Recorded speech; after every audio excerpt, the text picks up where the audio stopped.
This video is brought to you by Extra Wallets, who is currently having their anniversary sale going on right now. I've owned many wallets throughout my life, but their size always became a bit of a concern. With Extra Wallets, their goal is to create wallets that let you carry what you need without all the bulk. Searching for the card you need is made a lot easier with this mechanism at the bottom of the wallet. I love that I now don't have to take out one at a time thanks to this mechanism. This RFID blocking card holder allows you to carry the cards that you need without the threat of RFID skimming or some other nefarious actions that you could potentially be a target for. It also comes with a strap so you can carry cash around when you need it. The best part of the wallet is this solar-powered tracker, and with an app, finding the wallet is quick and easy. Right now, Extra's anniversary sale is currently going on, giving customers a discount on all of their products, which you can find the link in the description below this video and in the pinned comment. With that all said, let's start the video. Hello everyone, and welcome to a brand new series of reviews that I'm going to be doing on this channel. Welcome to the very first marathon of the rebranding of GottaBeFrank, or the current branding of GottaBeFrank, I should say. Now that we're in the year of 2022, we gotta go back about 10 or 12 years. Back then, I was learning about the retro gaming content on YouTube, and a series that was mentioned, when discussing good NES games, was the Mega Man series. These games were considered some of the best of the third generation of gaming. I never really gave these games a shot, with one exception, but I'll get to that later. And that's it for the classics. For all of the Mega Man titles, I was actually introduced to the Mega Man X games, specifically Mega Man X3 being my very first Mega Man game. Then I played the other two SNES X games, played a little bit of X4, enough of X6 and 7 to never want to play them again. Oh, and I even played Battle Network 3 White. That game was sick. Also, Garrula64, I know you're watching this, I'll get to Star Force soon. So that's what this video marathon is about. My sort of introduction to the classic Mega Man series. It's going to cover Mega Man 1 through 11, Mega Man and Base, the Wily Wars, Powered Up, a brief video on the collections, and a game or two that I won't really mention. It's not going to be in that order. I'm going to try and go with chronological with the exception of the next video, but that was just a lot faster to say. Any games that aren't included will be included another time, and as for the rest of the series, such as X, Legends, Battle Network, Zero, ZX, and Star Force, it's a little too much Mega Man for me at once. I want to make this marathon to see what people like about the classic games, and also give you my opinion on how I felt about these games. So with that out of the way, let's get started. Prior to the release of Mega Man, Capcom was focused on the arcade market for their releases, with home console releases being ports of their arcade titles. Wanting to break into the home console market, the company assembled a small team to develop an original title for the Famicom. A team of 6, including Keiji Inafune, was formed, and after some struggles, Mega Man was ready for the public in 1987. At this point, I think it's required by law to mention Inafune's name somewhere. I know I skipped over a lot, but here's the Wikipedia article, links in the description. I'm not interested in regurgitating this info, so let's get into the game. Our story begins in the game manual. Oh, what the hell? I think that's worse than seeing it fully colored. I was wrong. So, Dr. Light, created a humanoid robot named Mega Man. Motivated by his assistant Dr. Wily, he then creates a set of humanoid robots to perform specific tasks, such as melting, freezing, bulldozing, deforestation, making executives at Duracell nervous, and other kinds of bulldozing. Okay, it's more like blasting, but still, shouldn't the ultimate bulldozer be able to take care of that? Then again, it is man-made, so it has to be flawed somehow. Wily then betrays Dr. Light and uses the robots for world domination. Mega Man is then chosen as the one who sets out to stop Dr. Wily. Wait, resistant reprogramming? Who wrote this crap? Okay, let's fact check some of this. Wily is not Dr. Light's assistant. There is no place called Monsteropolis, that's actually the name that they used inside of the manual, so let's just ignore that. And nowhere does it mention Mega Man's resistance to the reprogramming. He found a sense of justice and requested the upgrade to fight the robots and Dr. Wily. The story is done a lot better in a really good remake, but that's a game for another time. Let's just talk about the gameplay of this one. Mega Man is a 2D platformer where you control Little Blue Robo-Boy as he jumps around and shoots all of Dr. Wily's, or the Robot Master's, minions. That one's not really made clear on who made them. You have a choice between 6 locations, and they're labeled with the sprites of the Robot Master in charge of that area. At the time, this was pretty innovative, and for some of my viewers, this in an NES game is the equivalent of the spin dash in Sonic. I'm one video in, and I'm back to Sonic. Let's get the easy parts out of the way. Mega Man's a pretty good looking game for the first title. Depending on the environment, you'll see some good looking backgrounds that are rarely reused with other parts of the game. Sure, some indoor areas were reused, but only for the Wily stages, and it does make sense for that section of the game. Mega Man also makes a great use of colors and outlines for the characters and enemies to help them really pop out. There will be times where it looks like Mega Man is just running through a void of some solid color area, but I think that's something I can give a pass on, for what we actually get in terms of locations in the game. No matter the quality of the game, there's one thing that can easily be agreed on. NES Mega Man music is some of the best on the console. This game shows that composer Minami Matsume can create a great soundtrack with instantly recognizable themes for Cutman, Electman, the first Dr. Wily stage, and the credits. There isn't a whole lot that I can add to the discussion of Mega Man. It's good stuff, and for a first attempt, they really knock it out of the park. Now it's time to describe every game I'll be playing for the foreseeable future in this marathon. Mega Man is a standard 2D platformer where you jump and shoot your way through levels to fight the boss at the end. For the levels with the Robot Master at the end, defeating them will allow Mega Man to obtain their abilities to use in other levels or against other bosses because they work in a rock, paper, scissors system. Mega Man can die if he takes too much damage, fall in a bottomless pit, or touch a spike. The first can be taken care of by grabbing these health containers, while the others will rely on the player to play smarter, rather than trying to rush every bit of the game. Dying enough times will result in a game over, but as long as you don't lose all of your lives, you'll be fine. Thankfully, the game does have a limited continue, so you're not going to go all the way to the beginning of the game with none of the Robot Masters defeated. You just hit continue and you keep going, or you can go into the stage select and pick a different level to go through. As for the Robot Master's abilities, their uses are limited, so you can't go and spam the most useful one. After that, you'll be going through Dr. Wily's levels to eventually fight the evil doctor and wrap up the game. And that's every classic Mega Man game, though future games do deviate from the original formula depending on the game. The game feels amazing control for the most part. Shooting is satisfying, whether it's a well-placed shot or just letting the enemy have it. By the way, this isn't some kind of turbo button being used. I just mash the crap out of the buttons when I play because it just feels that good to use it. With that said, there are some quirks with the game, most of them being control related and one of them being an overall game issue. Let's go from small to big. Mega Man in tighter spots that are usually 1 or 2 blocks higher will sometimes bonk the ceiling, which is not the worst thing, but it does make going through the opening of Electman stage a little annoying. There is one more from Dr. Wily stage, and it's in another cramped spot. When Mega Man grabs this larger health containers, the game stops everything until it fills up the appropriate amount. Which is fine, but if you run towards it, you'll continue moving in that direction, and in this instance, you fall to your death. Another one is something that will be a reoccurring one. If you need to switch weapons or pause the game while holding onto a ladder, when you unpause it, hold up. If not, you're going to be falling off. Those are all minor, but this last one is something that really affects the user experience. The slowdown. While it is a good-looking video game, it has a bad case of slowdown. Not too much is asked of the player, and the difficulty gradually increases with more difficult enemies introduced, forcing the player to deal with them in different ways. Whether it's a wave pattern enemy, enemies that must be disposed as soon as possible, or enemies with a short time window to attack. There will be times where not disposing of these enemies can potentially put you in a bad spot, but it's pretty easy to manage. Now that I've said that, these big ones at the end of most levels suck. They take about a dozen hits to destroy, and they hit like a truck. And since I'm still complaining about things, let's talk about Gutsman and Iceman stage. They also suck. Gutsman has platforms on these tracks that will make the moving platform unusable, requiring the player to jump. The only issue I really have is that it's at the start of the level, so it's a little harsh of an obstacle for how early in the level it is. And for Iceman, I just hate this entire level. If you've never played a Mega Man game before, you're going to have to get well acquainted with these disappearing blocks.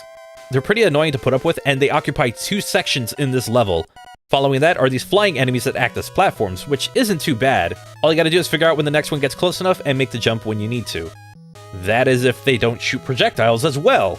I'll be honest with you, the only way to get through this is to use this magnet beam, so I'm gonna say don't play this level until you've played Electman's level first, unless you're willing to put up with this. Since we're talking about the main levels, the Robot Masters are pretty interesting. When you fight them the first time, you're going to die. One life will probably be used trying to figure out how to best deal with them, which is the best time to go Buster only. Some provide a good challenge, while others are just not happening. Oh, and Fireman spams attacks, but he sucks and eventually goes down. Just remember to jump over the fire when you beat him, because you can still take damage even if you defeated that Robot Master. When you have the weaknesses, they're all pushovers. And this is probably how most people experienced the game. They knew the weakness order and never deviated from it, making the game much easier. Once you beat all the main stages, you're sent to...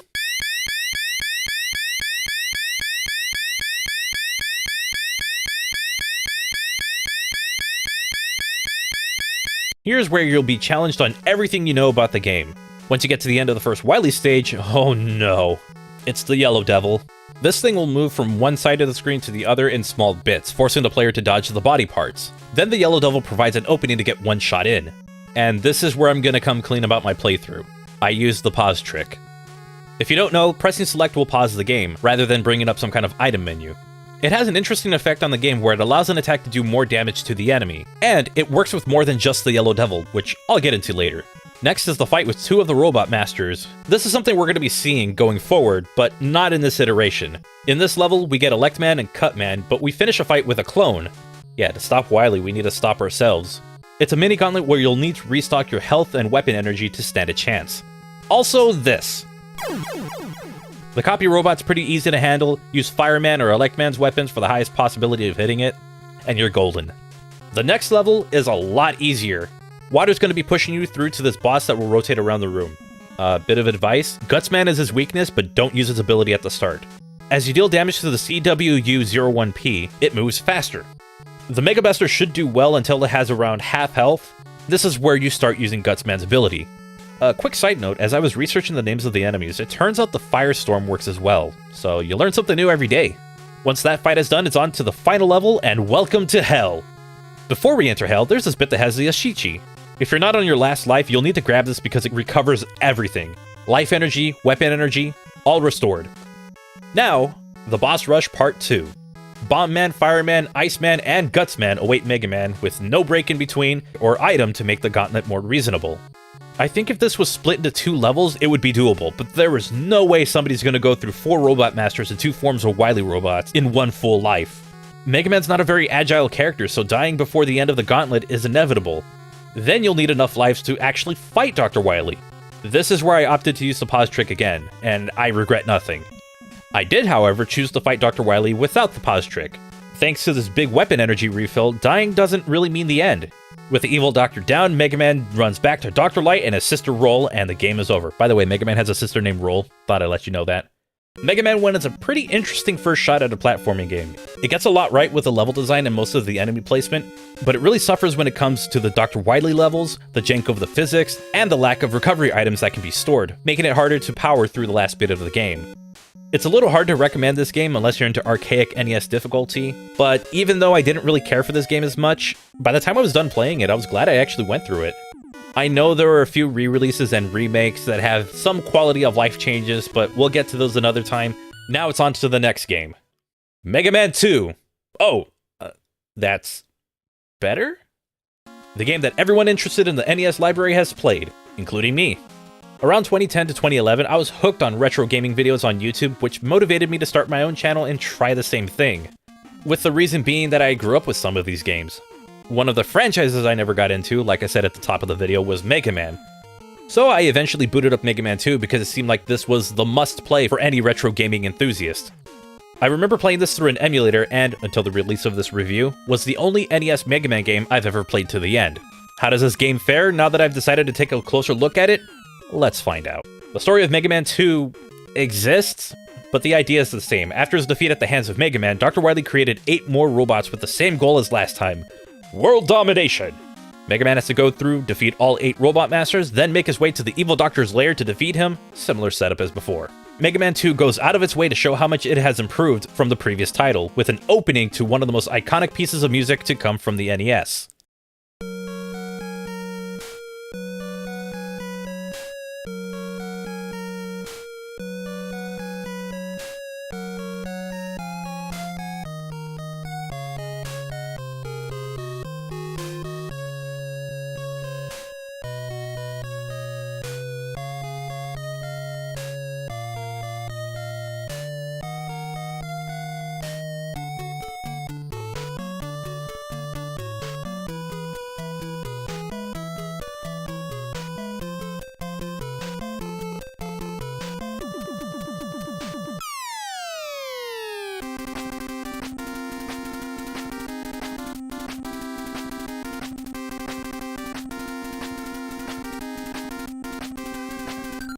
At this point, it's a requirement to go out of my way to mention how amazing the music is, because, oh my gosh, it's probably one of the best soundtracks to come out of the NES library.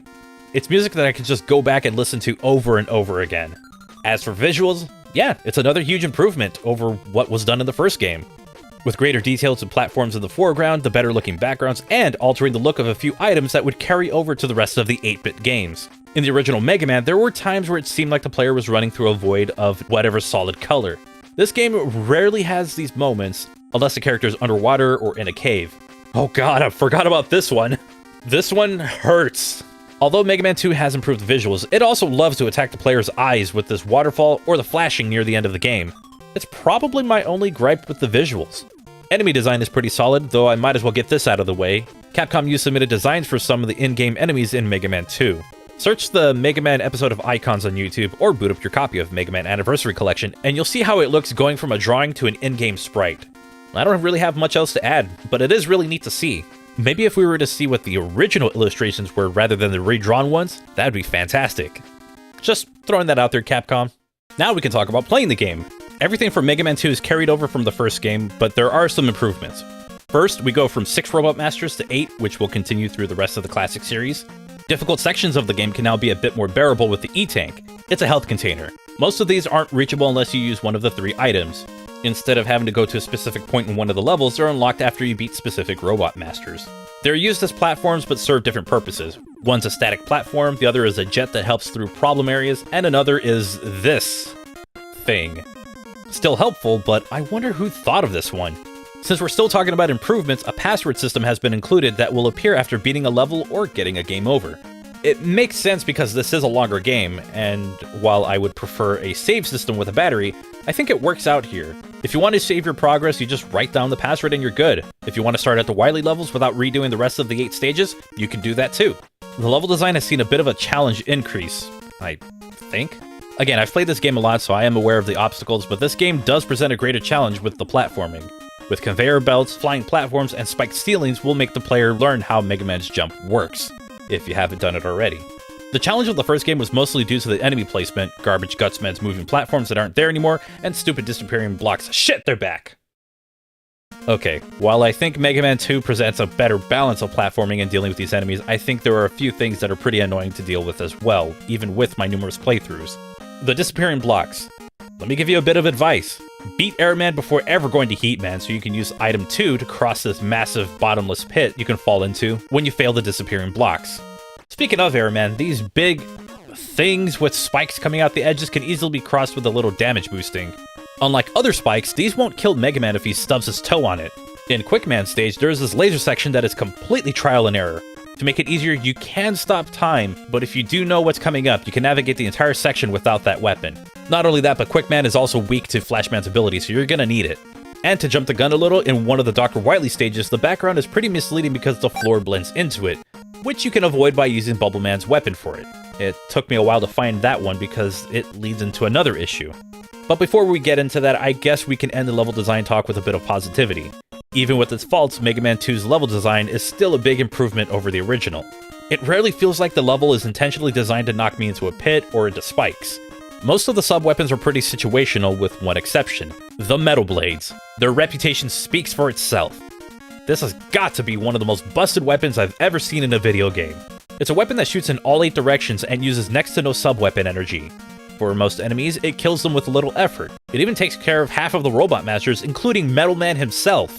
There are other power-ups that have situational uses outside of combat. I mentioned the Time Stopper or the Bubble Lead, but the Crash Bomber can remove the block walls to give players another route. Unfortunately, for weapons like Atomic Fire and Leaf Shield, there isn't much use for them, except for fighting the Robot Masters they have advantages over. Now that we have that out of the way, the Wily stages are pretty much the same as last time. A set of levels testing the player's knowledge of the game. Nothing we're not used to, but there is one big difference. The Robot Masters are not scattered throughout the levels. Instead, they're all relegated to one level. This is the introduction of the boss rush. And it sucks. It's not that it's difficult or anything, it just wastes a lot of time because you have the weaknesses already, so it's not like they pose much of a threat. Unlike Mega Man 1, you do receive health after defeating each Robot Master, but it's just padding that makes the game go a bit longer. It's unnecessary. And since we're on the topic of crappy levels, the one before the boss rush is also garbage. It's the boss. Its only weakness? The Crash Bomber. But if you waste all of the ammo, you might as well burn the rest of your lives and get a game over. It's probably faster to do that than to attempt to refill your sub-weapon energy with the enemies leading up to it, so it's another time sink. There is a reason I brought this up, but I'll get back to it. I know I'm doing that a lot, but it'll make sense. After the boss rush, you fight Dr. Wily. Twice. And he's an alien. When you beat him, you find out he isn't. But he surrenders. And that's Mega Man 2. Mega Man 2 is a huge step up from the first game and introduces new elements that will continue to influence the rest of the series, for better and for worse. Even with that, I can easily recommend this game to anyone who's curious about classic Mega Man only because it's the easiest one. The Metal Blades alone make it more bearable, and I did try a Buster-only playthrough. After 3 levels, it became apparent that this is somewhat doable up until the Wily stages. For other players, the Metal Blades are going to be the way to go. Now, with all that said, everything I talked about was regarding the normal difficulty, and for those not in the know, the US version of Mega Man 2 has 2 difficulty options. Normal is a pretty easy game to breeze through, but difficult mode is the only one available in the Japanese release of Rockman 2, which is why you don't get an option when you play it in the Legacy Collection. Long story short, you take double damage, your weapons aren't as powerful, and not only that, but you go through more sub-weapon energy a lot faster, making one of the Wily bosses incredibly difficult, the one weak to Crash Bomber. For this video, I only gave it 1 attempt, but the idea is still the same, with using the Crash Bomber only when you need it. I know for sure I can reach the end of this game if I really try, but the point was to get an idea of how different the 2 modes are. So yeah, Mega Man 2 is an okay game to recommend, especially if you want to ease your way into the classic series. Mega Man 3. This is the first time I'm playing this. Over a year and a half after Mega Man 2 saved the series from being left behind, development began on Mega Man 3, but it wasn't a smooth development. With Akira Kitamura leaving Capcom, leaving Keiji Inafune having to take over, doubts of the dev team's understanding of Mega Man, and a rushed release, this game seems like the point where the series would begin its downfall. But that didn't happen. In fact, fan reception to this game spanned from it being another solid entry to claiming that it's better than Mega Man 2. With that all said, how does it fare to a newcomer? Let's find out. Also, no cover art joke, this is where they start to look accurate. After his defeat from the previous game, Dr. Wily claims to have changed and teamed up with Dr. Light to create a giant robot named Gamma. Shouldn't he be doing time in prison or something? Nope, team him up with the good guys and build a giant robot to uphold peace. To power up Gamma, the doctors needed 8 energy elements. With a new set of robots, mining was halted by the reaction these robots had when exposed to these elements. With this knowledge, Mega Man is sent out with his sidekick Rush to retrieve the elements and bring them back to Dr. Light. Throughout his mission, Mega Man will run into another robot named Proto Man. This is his brother and he'll either aid or challenge Mega Man. Mostly challenge. After bringing back the elements, it is discovered that, surprise surprise, Dr. Wily stole Gamma. He even steals the elements to power Gamma for world domination. Again, this guy could have done serious time, but no! Apparently making a large robot must have been top priority for these guys. So then Mega Man goes into Wily's castle for a final confrontation and is nearly killed by a collapsing castle. Roll credits and the game is over, with Dr. Wily gone once and for... Oh. Let's get the graphics out of the way. Just like how Mega Man 2 was a huge step up for the original, I don't really feel the same way about Mega Man 3 when compared to 2. But I do see it as a significant enough improvement. You have that gorgeous outdoor background of Magnet Man stage, the impressive looking Glass and Needle Man stage, Spark Man stage being Metal Man stage but with more flash, or Gemini Man's color-changing walls and floors. It's fantastic! Although I will say Snake Man being the first Robot Master I chose was probably not great because of all of this green, but it is the only one that stands out in a negative way. I would say this is the best looking Mega Man game to this point, but it does come with a drawback that I'll cover when we talk about gameplay. For music, I can't say it's as good as Mega Man 2 only because I've listened to 2 soundtracks so many times, but this one's starting to win me over. I'm enjoying the variety with music that is a bit more frantic, such as Top Man, to other music that's a bit catchier like Magnet Man. 2 still has the better soundtrack, but this one's a close second when it comes to the NES games. Mega Man 3 carries over everything from the previous games, but does include the newest maneuver in Mega Man's arsenal, the Slide. It allows Mega Man to go through smaller passages as well as move a bit faster. It's not as snappy as something like the Dash, but for most of the levels, it gets the job done. Aside from that, it seems as if the platforming challenges have become a bit tamer. There are some potential trouble spots like the raising platforms of Sparkman stage, but everything can be easily approached without much concern. Then, there's the disappearing blocks, now with the suck. Damn it. There is also this odd thing that happens in Snake Man's level where the clouds could potentially push you into a bottomless pit. It is easy to prevent, but I guess it's one of the signs that this game was rushed. If anything, the enemies pose a greater threat to the player. Robots have even more ways to attempt to cost you a life. It could be magnets picking up Mega Man, the Hammer Joes forcing you to dodge their projectiles to get a quick attack in, and the gorillas just being obnoxious as hell. Unlike Mega Man 2, it really feels like something pops up, and rather than being an inconvenience, it gets annoying and can be a make or break for specific situations. It still leagues better than Mega Man 1's level design and enemy placement. The E-Tank makes a return to the game, and thankfully it doesn't reset to 0 after a game over. That is an actual complaint from Mega Man 2, and that is a real thing that happens. It's just, again, I've played it so many times that I don't really get a game over. But with this, players can repeatedly rack up game overs to stock up on E-Tanks. I know it's not intended, but it is possible. Through some of the levels, you'll notice these containers with a question mark. These will give you a random item that can range from energy to lives to an E-Tank. They can be convenient in a pinch, but I find them to be unreliable. If it helps, then cool. But don't get your hopes up. Mega Man's trusty sidekick Rush comes in with 3 abilities: the Rush Coil, Rush Jet, and Rush Marine. The Coil springs Mega Man to hard-to-reach platforms. The Jet allows you to be carried over any trouble spots or massive bottomless pits. The Marine lets Mega Man move effortlessly underwater. I think the Coil and Jet abilities are very helpful, great for getting someone out of a tricky spot. Overall, great additions. Bosses are more or less the same when it comes to having their weaknesses. Challenging or bullshit with the Buster, and a cakewalk without. Or is it? Yeah, it is. With one exception. Using Top Spin will never guarantee a win against Shadow Man. For starters, this weapon only wastes energy when it does damage, which is good. Unfortunately, you can only use it in midair, which means you'll be jumping into Shadow Man to do any kind of damage. This weapon sucks. As for the rest of them, I didn't use them enough as I either had the Mega Buster or noticed how useless they are outside of bosses, so I opted to not use them. Though, I will say Shadow Man shurikens are decent. They're like metal blades, but a boomerang. Once you defeat all of the Robot Masters, you get... Oh. See, at this point in the game, there's a robot named Doc Robot. He takes the abilities of all of the Robot Masters from Mega Man 2, but before we get into that, let's talk about the levels themselves. Most of them are fairly reasonable, with one exception. In Shadow Man stage, there is so much going on screen, the game begins to slow down. This occurs throughout the game, but this is where I noticed it affecting the game. For whatever reason, whenever there's a lot of slowdown, it seems like my inputs don't really register. With the other games, it makes it a bit easier to deal with the hazards, but not here. It made this section far more difficult than it needed to be, and it's not the only area where it happens. It's any area that has slowdown that is this bad. When I said the graphics were not as large of an improvement, it's because of this. Graphics are nice, but when the visuals or number of sprites comes at the cost of gameplay, it's a little hard to praise it. I'm a gameplay over graphics guy, so I hope you'll understand why I feel this way. The bosses have the same pattern as they do with Mega Man 2. All I can say is, I don't enjoy this addition. It's unnecessary, and some of the better elements could have been incorporated into the previous levels to make better overall levels. What I'm trying to say is less is more, and that's what this game doesn't get. With that out of the way...